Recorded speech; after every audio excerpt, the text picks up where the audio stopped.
নমস্কার বন্ধুরা, আশা করি আপনারা সকলে ভালো আছেন। বন্ধুরা, আপনারা কি জানেন এক ধ্যানী সাধকের গভীর ধ্যানে একটি এমনও সময় আসে যখন সাধককে মনে হয় তার গভীর ধ্যানে কেউ যেন কথা বলছে, কেউ যেন তার নাম নিয়ে তাকে ডাকছে, কেউ যেন কিছু প্রশ্ন করছে। হ্যাঁ বন্ধুরা, আজ আমি এমন একটি সূক্ষ্ম বিষয়ের কথা জানাবো যখন সাধক বুঝতে পারে না যে তার সাথে কে কথা বলছে। সাধক ক্রমশ গভীর ধ্যানে নামতে নামতে এমন গভীর গুফাতে ঢুকে যায় যেখানে তাকে অনেক রকমের প্রশ্ন করা হয়। এই অবস্থায় সাধককে বুঝতে হবে যে কে এই প্রশ্নগুলো করছে, কার এই কণ্ঠস্বর। সাধক যখন ধ্যানের শূন্য অবস্থায় পৌঁছে যায় তখন সাধক ধ্যানে কিছু শক্তিদের বিচিত্র ও আশ্চর্যজনক কথা শুনতে পায়। এসব প্রশ্ন রূপে থাকে। তাহলে প্রশ্ন উঠছে যে আশেপাশে তো কেউ নেই, তো এ প্রশ্ন করে কে? সাধকের নিজের সূক্ষ্ম মন বা অন্য কেউ? কে করছে এই প্রশ্ন? সাধক তখন মনে মনে ভাবতে থাকে। এই রোমহর্ষক বিষয়টাকে খুঁটিয়ে জানতে হলে আমাদেরকে শক্তিদের বিষয় ও তাদের গভীর রহস্য ও রাজের কথা জেনে নিতে হবে। আমি আমার প্রায় ভিডিওগুলোতে শক্তিদের কথা বলে থাকি।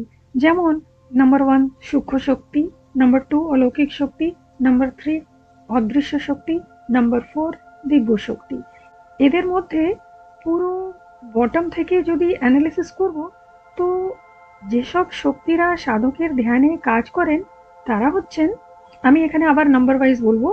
নাম্বার 1 তরঙ্গ শক্তি, নাম্বার 2 স্পন্দন শক্তি, নাম্বার 3 ঊর্জা শক্তি, নাম্বার 4 দিব্য শক্তি। যখন সাধক গভীর ধ্যানে ডুবে যায় তো সাধকের অচেতন মনে প্রথমে তরঙ্গ শক্তি এসে সাড়া দেয়।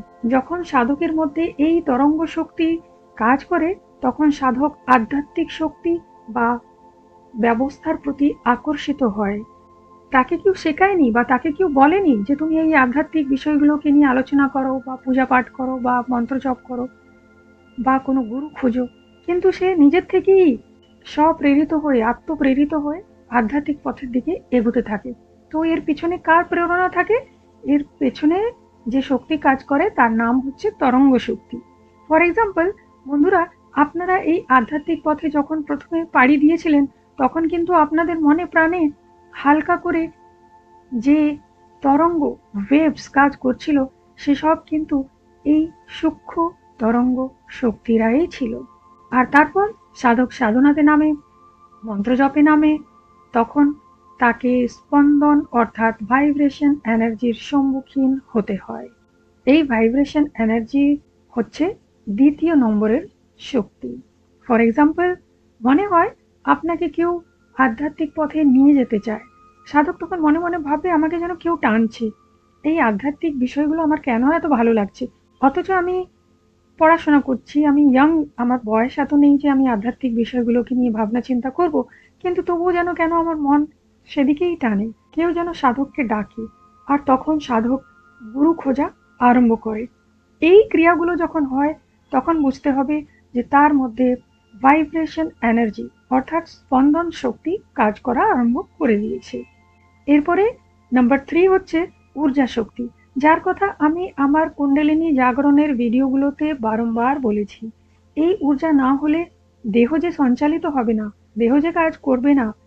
ফর এক্সাম্পল, এখানেও আমি একটি ছোট্ট উদাহরণ দিতে চাই যে যে কোনো সাধক যখন ধ্যান করে সে যাক বা না যাক তার কিন্তু কয়েকটা ধাপের চক্র অটোমেটিক্যালি জাগ্রত হয়ে যায়। ধ্যান এমনই একটি জিনিস যেখানে সাধকের যে কুণ্ডলিনী চক্রের কয়েকটা চক্র অটোমেটিক্যালি জাগ্রত হওয়া আরম্ভ করে দেয়। তো এটা কার জন্য হচ্ছে? তো এটা হচ্ছে এই ঊর্জা শক্তির ক্রিয়া দ্বারা। তাহলে দেখুন ঊর্জা শক্তিও কিভাবে একটি সাধারণ মানুষকে সাধক বানায়, তার কুণ্ডলিনী জাগ্রত করে আর তাকে ক্রমশ আধ্যাত্মিক উঁচুতে নিয়ে যাওয়ার চেষ্টা করে। নাম্বার 4 সেটি হচ্ছে দিব্য শক্তি। এরা হচ্ছেন সাধকের ইষ্ট দেবী বা দেবতা। ওনাদের আদেশেই সাধকের সব কাজ সম্পন্ন হতে থাকে। এই দেবী দেবতাদের আন্ডারে তাদের পার্ষদ থাকেন, তাদের আবার দূত থাকেন, আবার তাদের গণ থাকেন, আরও তাদের সহায়ক ও সহায়িকা তারাও থাকেন। নায়ক ও নায়িকারাও থাকেন, আর সবশেষে সেবক ও সেবিকারাও থাকেন। এই ইষ্টদেবী বা দেবতা রূপে যে দিব্য শক্তিরা হয়, তারা তাদেরকে আদেশ দেন। কাদেরকে আদেশ দেন? এই যাদের আমি এই পার্শ্বদের নামগুলো বললাম, তাদেরকে আদেশ দেন যে যাও, সাধককে নানানভাবে পরীক্ষা নাও, প্রশ্ন করো, চঞ্চল করে দাও তার মনকে ভয়ভীত করে দাও। আর তাই সাধক যখন ধ্যানে বসে, এই সব দূত গণেরা ফিসফিস করে সাধককে ধ্যানের মধ্যে প্রশ্ন করে থাকেন। এখানে আরো একটি কথা বলবো, যে তরঙ্গ শক্তি হচ্ছেন দিব্য শক্তিদের বড় যোগিনী। মানে বুঝতে পারছেন তো, দিব্য শক্তিদের যে সব থেকে বড় যোগিনীরা হয়, তারাই হচ্ছেন এই তরঙ্গ শক্তি। তাই তাদের প্রথম পর্যায়ে আদেশ পালন করতেই হয়। যখন দিব্য শক্তিরা তাদেরকে অর্ডার দেন, তখন সেই আদেশগুলোকে এই যোগিনীরা একদম পালন করেই থাকেন। এসব পরীক্ষা ক্রমশ স্টেপ বাই স্টেপ নেওয়ার পর, যেমন আমাদের স্কুল কলেজেও যেভাবে পরীক্ষাগুলো হতে থাকে, একের পর এক টেস্ট হয়, তারপরে আবার এক্সামিনেশনস গুলো হতে থাকে, তো ঠিক এখানেও আধ্যাত্মিক ব্যবস্থাতে পরীক্ষা দিতে হয়। সে সাধক বুঝুক আর না বুঝতে পারুক। যদি গুরু থাকলেন, তাহলে তো তিনি সবকিছু জানিয়ে দেন, কিন্তু যদি গুরু নেই, তাহলে সাধক কিন্তু বুঝতে পারে না। অথচ তার পরীক্ষার পর পরীক্ষা হতেই থাকে। এই যে আপনারা অনেক সময় বলেন না, আমার শরীর কেন খারাপ লাগছে, আমি তো সবকিছু ঠিকই রেখেছি, তবুও যেন শরীর খারাপ, কেন আমার মন খারাপ, কেন আমার এই কাজটা হচ্ছে না, কেন বাধা চলে আসছে। তো এই সব জিনিসগুলো যে হয়, এরা হয় পরীক্ষা, এদেরকেই বলা হয় পরীক্ষা। তো এখানে ভেঙে পড়তে নেই। যদি সাধক এই সব যোগিনীদের দৃষ্টিতে সফল হয়ে গেল, তো মা কুণ্ডলিনী ঊর্জা শক্তি সাধককে প্রথমে আজ্ঞাচক্রে স্পন্দন পাঠিয়ে, তারপরে এই যে শিরদাঁড়া থাকে, ব্যাকবোন যাকে বলা হয়, এই জায়গাতেও একটা টিপিক্যাল টাইপ অফ ভাইব্রেশন মা কুণ্ডলিনী পাঠিয়ে থাকেন। আর এইভাবে সাধককে ভয়ভীত করে পরীক্ষাও নিতে থাকেন। কারণ এই যখন ভাইব্রেশন গুলো হয়, তখন সাধক না একটু চঞ্চল হয়ে যায়। সে ভাবে যে এটা কি হচ্ছে, আমি অসুস্থ হয়ে পড়লাম না তো। আমাকেও অনেকে প্রশ্ন জিজ্ঞেস করেছেন কমেন্ট সেকশনে, আমি তাদের উত্তরও দিয়েছি। তো এরকম হবে। আর এই সব ক্রিয়াগুলো যখন হয়, তার সব শেষে উচ্চ স্তরের শক্তি, যাকে আমি দিব্য শক্তি বলি, অর্থাৎ ইষ্টদেবী বা দেবতারা পদার্পণ করেন। কোথায় পদার্পণ করেন? সাধকের জীবনে, সাধকের ধ্যানে। আর তারপরে তারা এসে পরীক্ষা নেন। তারাও কিন্তু পরীক্ষা নেন। প্রথমে তো নিজেদের দূত গণ সেবক সেবিকা এদেরকে পাঠান, আর সব থেকে শেষে নিজেরা আসেন। তারা কখন আসেন? যখন দেখে নেন যে এই সাধক পুরোপুরি সফল হয়ে গেছে, প্রত্যেকটি পরীক্ষা পাশ করে গেছে। যেহেতু ইষ্টদেবী দেবতারা উচ্চ স্তরের শক্তি হন, তাই তারা সহজে আসতে চান না বা আসেনও না। প্রথমে তাদের গণরা আসে, আর সব শেষে এই ইষ্টদেবী বা দেবতারা, বা যাদেরকে আমি দিব্য শক্তি বলি, তারা আসেন। তারা কি দেখে আসেন?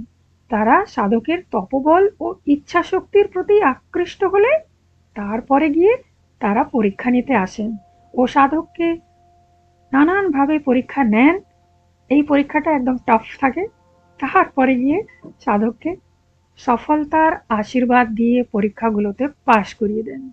যেহেতু অনেক সাধক ভয় পেয়ে ধ্যান সাধনা মাঝপথেই ছেড়ে দেন, তাই আজ আমি এই বিষয়টিকে তুলে ধরলাম। কিন্তু সবসময় আমি একই কথা বলবো, যে গুরু কৃপা হি কেবলম, গুরু কৃপা হি কেবলম। বন্ধুরা, আশা করব আজকের এই বিষয়টি আপনাদেরকে নিশ্চয়ই ভালো লেগেছে। তো আসুন এবার একটি প্রশ্ন নিয়ে নিচ্ছি। স্ক্রিনে দেখা যাচ্ছে। ভাই, আপনি যা কিছু জানিয়েছেন, আমি সব কথাগুলোকে খুব ভালোভাবে বুঝলাম। আর আমি এটা জানতে পারলাম যে আপনি খুবই ভালো ছেলে, আপনি পবিত্র মানুষ, আপনি আপনার সাথে নিজের পূর্বজন্মের কিছু আধ্যাত্মিক বিষয়গুলোকে নিয়ে এসেছেন। আর তাই আপনাকেও কেউ বুঝতে পারে না, আর আপনিও সহজ হতে পারেন না। কিন্তু এই সময় প্রয়োজন হয় এক সিদ্ধ গুরুর, যার কাছে আপনি সবসময় যেতে পারেন ও আপনার কষ্ট, প্রশ্ন সবকিছু ওনাকে জিজ্ঞেস করতে পারেন। তাছাড়া আপনি এটাও জানিয়েছেন যে আপনি অনেক দেবী দেবতাদের পুজো করতে ভালোবাসেন। না রে বাবা, তা হয় না। ভালোবাসা একজনকেই যায়, সে আধ্যাত্মিক বিষয় হোক বা জীবনে। ভালো তো একজনকেই বাসতে হয়, তবে গিয়ে তুমি উঁচুতে উঠতে পারবে। বাকি সবার প্রতি শ্রদ্ধা রাখো, যেরকম কি আমরা বাড়িতে মাকে ভালোবাসি, বাবাকে ভালোবাসি, আর কাকা, জ্যাঠা, মামা, মামি এদের সবার প্রতি আমরা শ্রদ্ধা রাখি, ভালো ভাব রাখি, সেই রকম ঈশ্বরের প্রতিও তোমাকে সেই চিন্তাধারাটাকে রাখতে হবে। আর তুমি জানিয়েছো যে তুমি ভগবান শিবকে ভালোবাসো, ওনাকে ভক্তি করো, এ তো খুব ভালো জিনিস। তুমি ওনাকেই ভক্তি করো, ওনার মন্ত্র উচ্চারণ করো, ওনার যাও পুজো পাঠ তোমার ভালো লাগে সেগুলো করতে পারো। আমিও মাঝে মাঝে ভগবান শিবকে নিয়ে কিছু বিষয়গুলো জানাবো, তুমি সেগুলো অনুসরণ করতে পারো। আমি চাইবো যে আর ভয় পাওয়ার দরকার নেই। যা কিছু তুমি আমাকে জানিয়েছো আমি খোলাখুলি তার উত্তরও জানিয়ে দিলাম। দেখো, আধ্যাত্মিক বিষয়কে নিয়ে না খুব বেশি জটিল হতে নেই, সরল ভাবে চলো, সেটাই সুন্দর, সেটাই সত্যম শিবম সুন্দরম। বুঝলে তো? তাহলে যাও, এরপরে যদি প্রশ্ন কিছু মনে ওঠে তো অবশ্যই আমাকে জিজ্ঞেস করতে পারো। বন্ধুরা, তাহলে আজ এই পর্যন্ত। আপনারা সকলে ভালো থাকুন। জয় রঘুনাথজি।